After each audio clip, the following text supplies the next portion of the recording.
343 has addressed a ton of the feedback for the Halo Infinite flights, so I wanted to just go over some of their feedback and talk about it a little bit. So without further ado, let's hop right in. I don't want to beat around the bush or anything, so let's just hop straight into the feedback. And the first section that 343 talked about was accessibility. They said that the positives that they got from the Halo Infinite flight was the friend or foe system, the full controller and keyboard and mouse remapping, while they did get some feedback for a desire for an auto sprint option and a desire to alter the colors of the damage system, color, and mark system. I'm actually really surprised that they considered the friend or foe outlines a positive. While I do think a lot of people liked the idea of the friend or foe outlines, I saw a ton of feedback in ways that it could be more clear or just given more customization to the player. However, they didn't really talk about that. They basically just said, as iconic as the red versus blue system is, players with color blindness were left at a disadvantage in previous titles. That is actually something that I didn't really think about, but they didn't really address a lot of the feedback that I saw in terms of some of the colors not popping very well or other things like that. So I do wonder the next time we see the friend or foe system if it's going to be exactly the same. Full controller and keyboard and mouse remapping is definitely a positive, nothing to touch on there. And then the desire to have an auto sprint option is something I'm on board with too. Same with having the option to alter the colors of the damage system or mark system. Basically, more customization I think is always a good thing. The next section they talked about was audio. Basically, they said that one of the positives around the music was that players loved both the menu and multiplayer music, and I would definitely agree with that. I thought it was pretty cool. Then they went on to talk about in-game audio, where they said that a positive was that the weapons sounded really powerful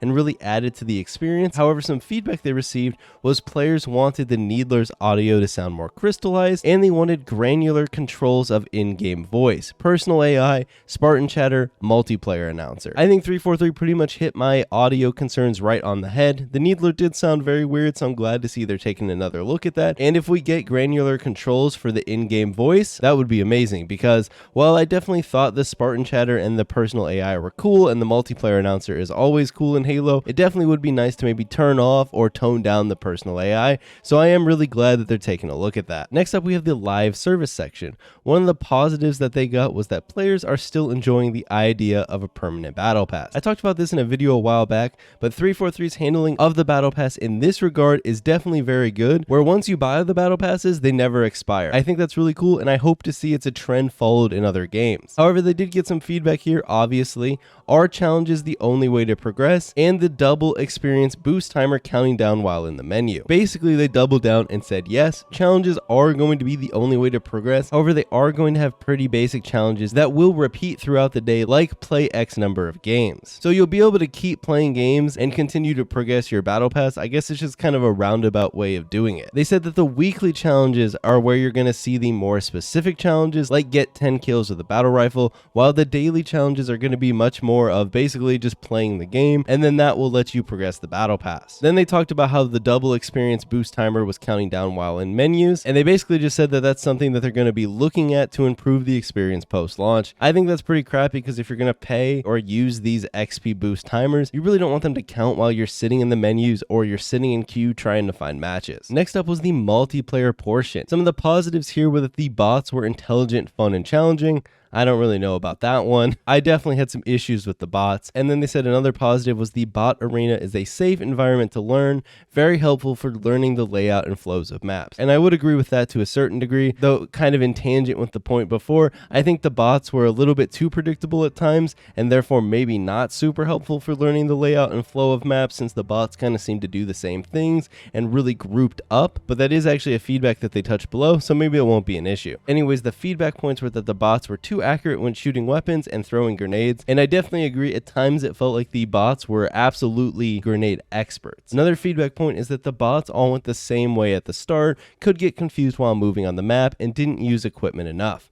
I kind of touched on that one before. They definitely did that, so I'm glad to see that they're working on that. And then the last point of feedback here was that these Spartan bots weren't much better than the ODST bots, and players wanted them to be more difficult. Basically, they said that there was a little bit off with their tuning of the Spartan bots that made them underperform, but they did reiterate that these are meant to be training partners and not high-level players. So teaching players is actually the primary goal of bots. So if you really want a challenge, you probably want to go on to actual PvP and not bots anyways, but they are looking at the balance performance of those Spartan bots versus the ODST bots a little bit. The next section was the weapon drills. The positives here were that they provided a great environment for learning weapons, and I would agree it was pretty cool for learning the weapons and also warming up before playing, and that players had fun and enjoyed sharing their weapon drill scores. While I personally wasn't out there going for high scores in the weapon drills, I definitely saw others doing that on social media. However, the feedback points here were that players had a desire to teach alt fire modes more clearly. So in cases of the heat wave, players wanted it to be a little bit better at kind of teaching you how to use the alt fire on that weapon. Players also wanted a way to swap between weapon drills more easily, and this is actually something I touched on in one of my early videos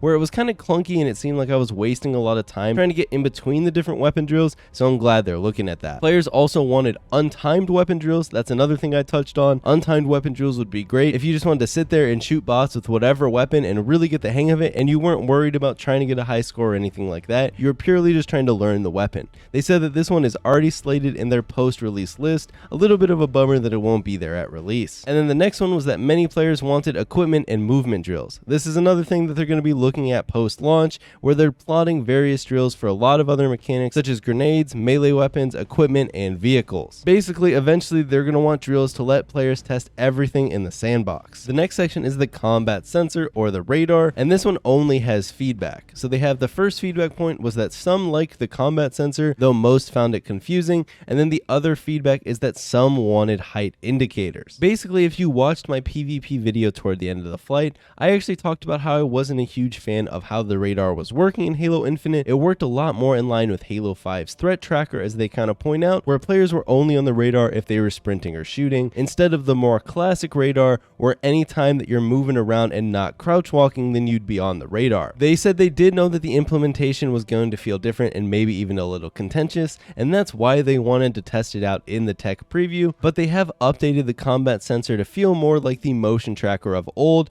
which shows all movement besides crouch walking, and that'll be in the next flight for us to test out. I'm interested to see if that feels better in Halo Infinite, and I'll basically just hold my judgment there until we get to try it out. I wasn't a huge fan of the way it worked in the flight, so we'll see if the more classic style of radar plays a little bit better. The next section is the personal AI. Positives here were that people loved having their own personal AI for the first time, and people loved customizing their personal AI. However, some feedback was that they wanted more customization options, separate voice from body, more shapes, more voices, more colors, etc. And they also wanted a way for us to be able to preview the personal AI's voice and personality in the lobby, along with just having an increase in the variety of their lines and being able to control how much the personal AI talks, including turning them off altogether. Basically, they said in terms of customization, they are looking to support different models for the personal AI, as well as having different customization options so that they feel more personalized to you, and they plan to continue to expand the roster of AI over time and have a few more for the launch that the world hasn't seen yet. You will be able to preview the personal AI's voice and personality before you use them in the future, unlike in the flight, which was one of the feedback points, so that is definitely good. And they have already made some adjustments to reduce how often different lines are repeated. 343 also mentioned that they're interested in adding additional line variants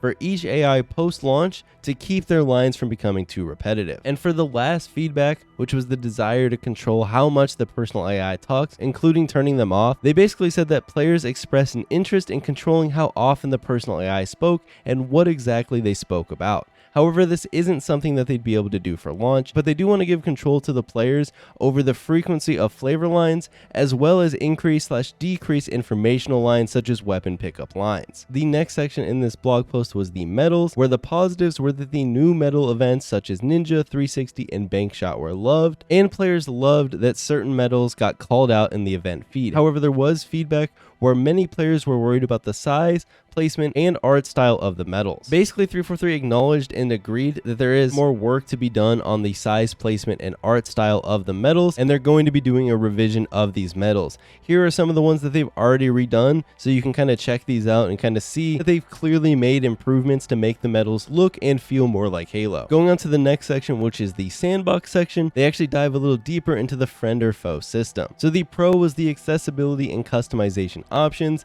but there was feedback about shield impacts and overshield readability, desire for more options, including the option to just turn them off altogether, and the desire to have the opponent's gamertag appear above their head. 343 said that they've already made significant changes to better communicate the health of a target, so you'll always know if you're fighting a player who has overshield, full shields, weakened shields, or broken shields, and we will see these improvements in the next flight. They did say that most likely you won't be able to turn off outlines entirely for launch, but it is something that they are looking at. As for gamertags not showing up above your opponent's head when looking at them, they said this was actually due to a bug, along with the bug where service tags weren't showing up, and said that this fix may or may not make it into the next flight, but it will be fixed for launch. Moving on to aiming, they got some feedback that performance was impacting aiming. Some felt the default sensitivity was too low, and a desire for axial dead zone controls. And there was some confusion around zoom/smart scope. Basically, 343 said that they know the performance in the build wasn't great and it was obviously impacting aiming.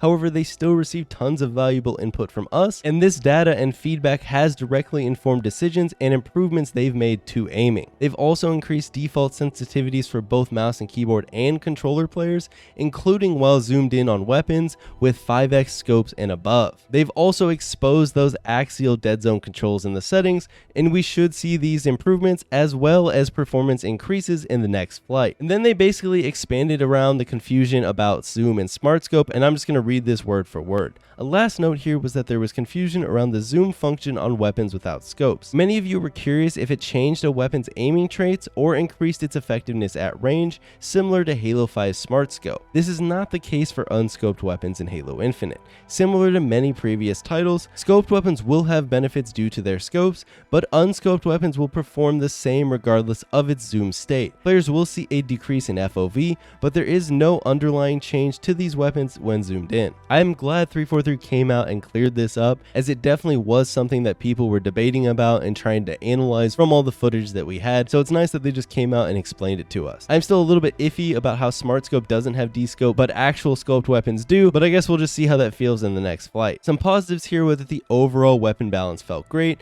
and the ability to drop weapons is appreciated. However, they did get feedback that the sniper and skewer were too difficult to use, along with getting split feedback that the hammer feels too strong, but also too slow. Basically, they were really happy about the positive reception of the overall weapon balance, and they will continue to tune the weapons throughout the lifetime of the game, as that kind of work is never truly done. And they are glad that players liked having the ability to drop/toss a weapon to a teammate without needing to find a weapon to swap out first, and I'm definitely a fan of that new feature. As for the sniper and skewer feeling a little bit too difficult, they said that the performance and aiming improvements mentioned above should help out a bit here, but they're also going to be tuning some of the aiming on the sniper for the next flight, so they look forward to hearing our feedback about that one. As for the gravity hammer, like I mentioned above, they did kind of get split feedback on the hammer. Some players enjoyed that it had its own unique role in the sandbox and didn't feel just like another sword, which was something I mentioned in the past, but others felt the change made it too slow. They said that this feedback was basically split right down in the middle between it being too effective and not effective enough, and as a result, 343 does not plan on making major changes, but they are going to continue to monitor the gravity hammer. The next section was the movement, and the positive here was that Sprint's balance was very positively received. I think a lot of fans were happy about the speed of Sprint and the way that Sprint was balanced in Halo Infinite. They did get some split feedback here about how players wanted it to feel smoother movement-wise and have less warping. And then there was a note that screen shake was too much even when turned off in the settings. As for Sprint's balance, they're happy that the current speed and balance is playing well, but they are going to continue to keep a close eye on movement. They're also constantly improving their network model to reduce warping, and will continue to monitor that feedback as the work continues. And then for that last point where screen shake was too much even when it was turned off,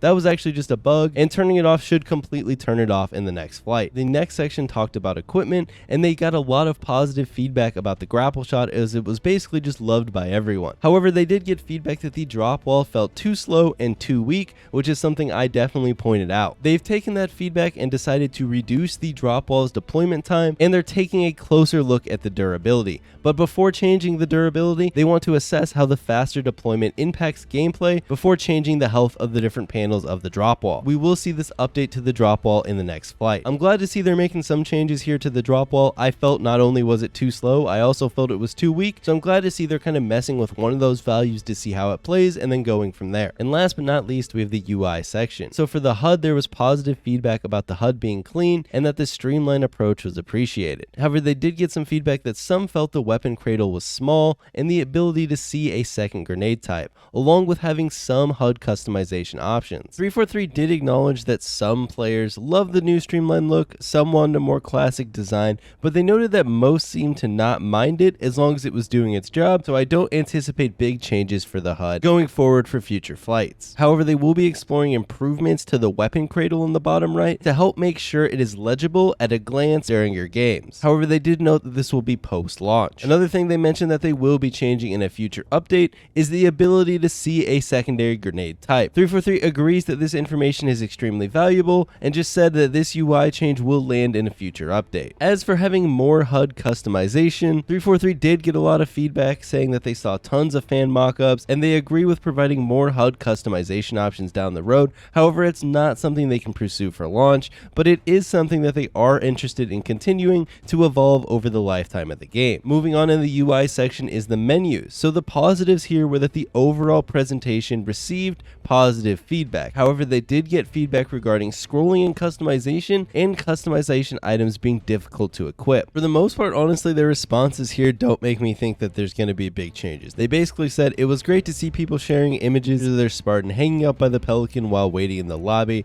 and it was great to see players navigating the entire game without limitation while searching for matches. That said, they did notice that there was plenty of feedback around the customization menu in particular. We saw a desire to have vertical navigation or a grid layout similar to Halo 5 instead of horizontal scrolling. We also had many players call out the flow to equip customization elements was not as smooth as they would have liked. There were some bugs impacting these menus, such as equip not always equipping items, but they do recognize there's room for improvement in the overall customization presentation. So the current layout will be what we see at launch. It will, however, continuously evolve with each season. So unfortunately, if you weren't a fan of the menu system, you're pretty much just out of luck, especially at launch. And honestly, I wouldn't expect big changes down the road either. And that's pretty much going to do it for this blog post, going over all the feedback that 343 talked about regarding Halo Infinite's first multiplayer technical preview. I hope you guys enjoyed the video. If you did, you know what to do. Leave a comment below on what feedback from 343 you liked the most or what you didn't like the most. Also, follow me over on Twitch, Twitter, Instagram, all the places. And with that said, I'll see you all next time.